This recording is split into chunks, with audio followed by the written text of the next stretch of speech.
Just ask a few questions. This won't be too long, but Graham, it's great to have you inducted to the Wall of Fame. You're from a proud Kings family.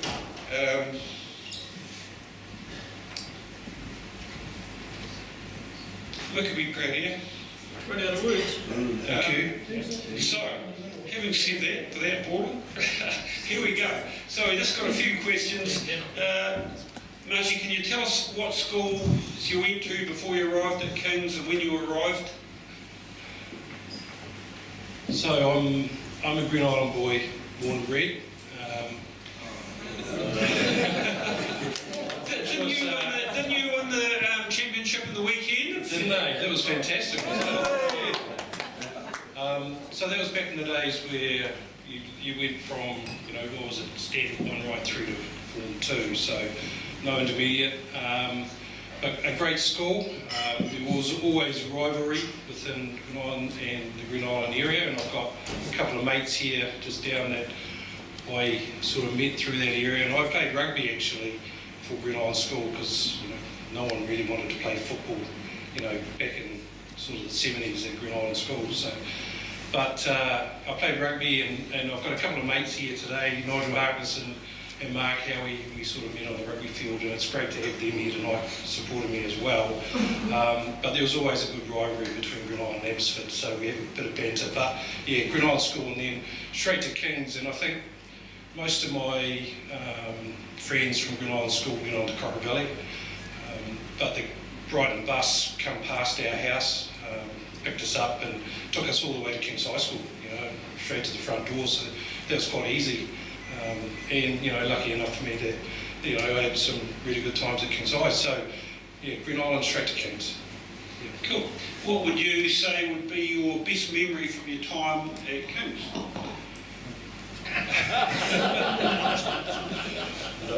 Well, as many of the teachers would say, I wasn't academic at all. Sport was my thing. I gave everything a go at Kings High, played all the sports, volleyball, cricket, football, softball, played everything. Athletics, yeah, thanks Jim. But I guess it was, the sport that took me through Kings. It was so much fun, and I think the things that I got out of school was the inner schools, and it was great that there's inner schools happening at the moment. But we really loved those challenges, against the other schools, and tested ourselves. And I guess, looking at that team up there sort of brings back quite a few memories, for me. There's a lot of players there that, we got to know, and who some of them actually went on and did greater things, of course. So of course, in that team there, the 3 national captains from other teams. You've got yourself, Glenn Denham and Ken Rutherford. That's got to be unprecedented for any soccer team, and probably in the country. I just think that's an amazing coincidence. It's pretty amazing, right? It's quite a fact. Yeah, look, at the time when I played in this team, obviously everyone looked up to Glenn Denham, and it was a privilege to play with such, great sportsmen. And I know, obviously Ken and Glenn went on and did great things and captained New Zealand many times. And I guess, the fact that I only captained New Zealand once, probably, I guess doesn't matter. You can't take it away, but they went on and did great things too. If anyone here is wondering, Graham's the fresh-faced young fella on the back right-hand corner of the photo. Denham's in the middle, and Ken Rutherford's on the far left. So you've, yeah.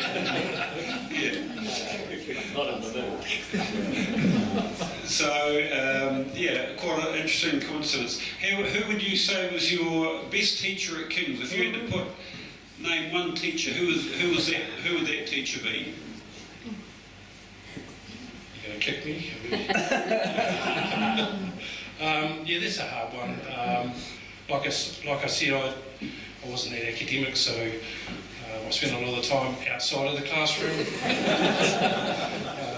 I guess one that comes to mind is Mr. Pelvin, who taught languages, and whenever I ended up in his classes, he would go, "Oi, Marshall, go out and roll the cricket pitch." and I think Spindle and I, we did that, didn't we? Yeah, lots of times. Lots of times, yeah. Another one, I was pretty manual, and I like working with my hands, and when I left school, I became a builder. And is it Neil Andrews, I think it was? He got on, we got on really well. He was an amazing teacher, that guy. Now, if you had to be asked to nominate a song that you remember from high school, what would your rocking 80s or 90s classic be? Stairway to Heaven, mate. No, risk of it. No, I think, again, because, we got around in groups and what have you, and I think Talking Heads was out sort of mid-80s, and us as mates, and probably my wife, and we went to, I think it was the Green Island Cinema when it was open back then. Talking Heads come out, Stop Making Sense, Dancing in the Aisles, those sorts of things. Bring back memories back then. So yeah, Talking Heads, U2 was always playing, and Chisel, Cold Chisel, if anyone knows Cold Chisel. Really enjoyed them as well. You've obviously had a good musical grounding, that's heartening to hear. He's going to flick through a couple of slides there, and Marcia, if you can just tell us about what's coming up here. This one? Yeah. Don't know. We'll keep flicking through. I think there's soccer photos.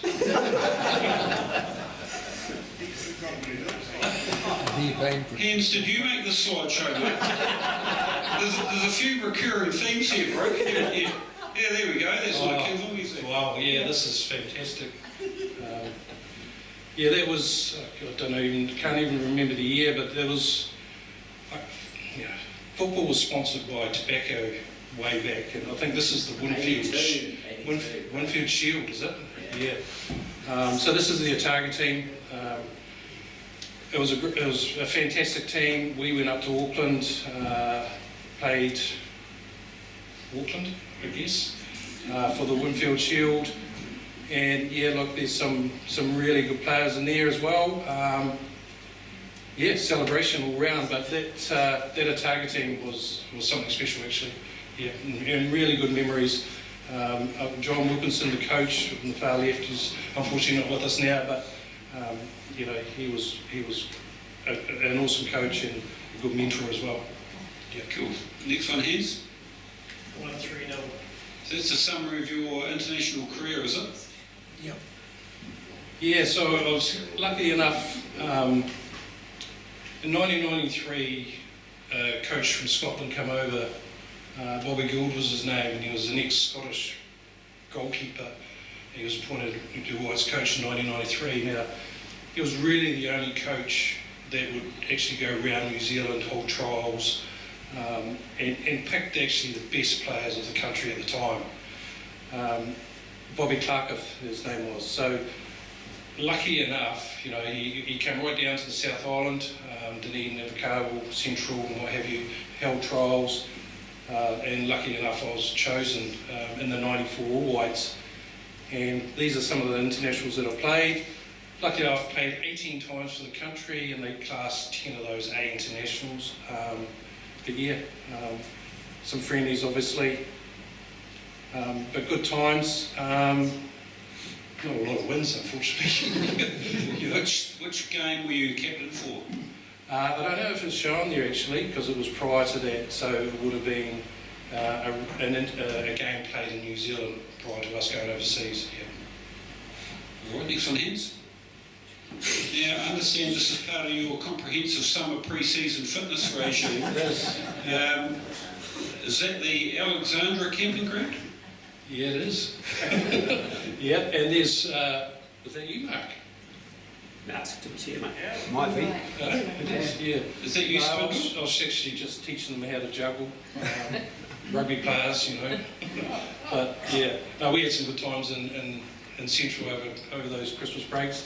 Always good to relax and get away from it. Cool. And I understand that socialising is a very big part of a professional sportsman's or a top-level athlete. It's very important to recalibrate and mix with your mates. Can you tell us who's in that particular gem of a photo? Well, you've got a couple of other Kings legends there, actually. So you've got Nigel Harkness, obviously same year as me, Blues, sprinter.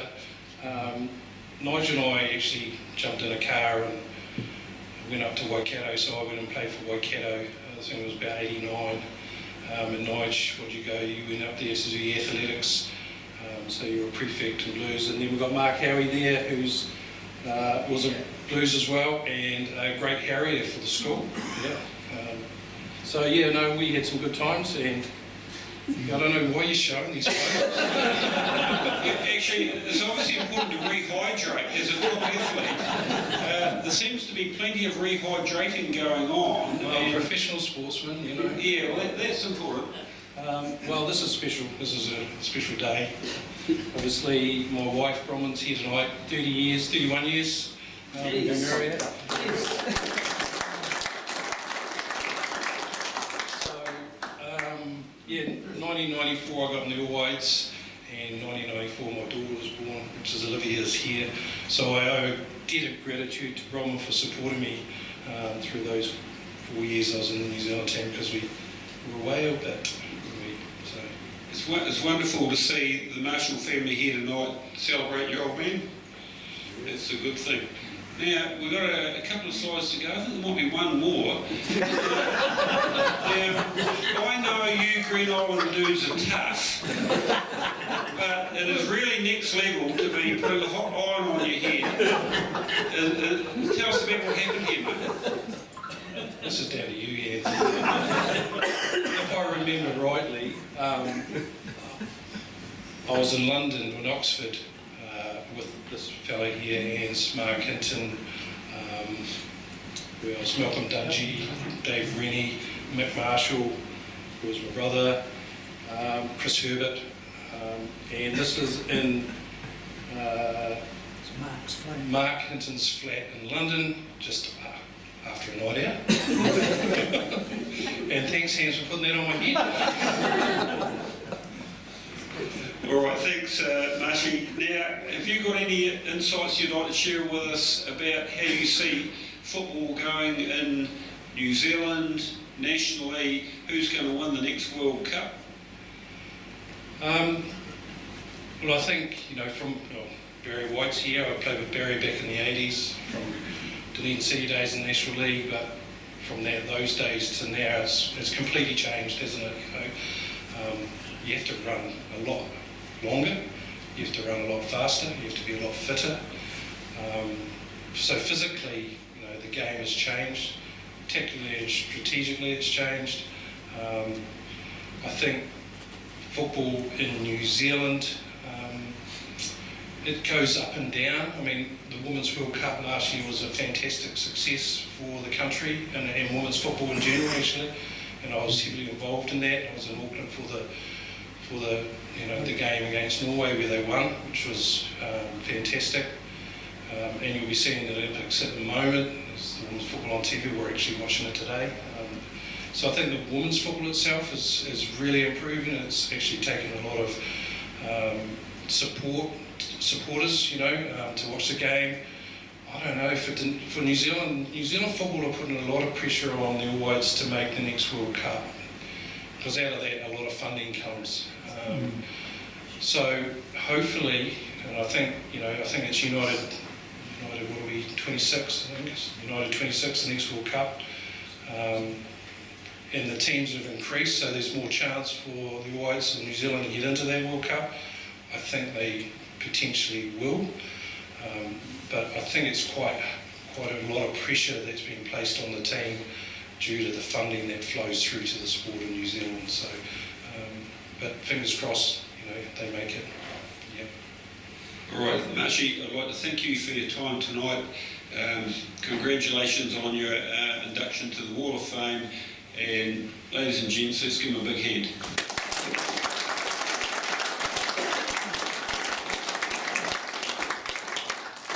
All right, now dessert is ready. It's just finger food dessert. Before we do that, I've got actually one other little matter I'd like to raise, a couple of public service announcement. We're having the 90th anniversary for Kings in 2012.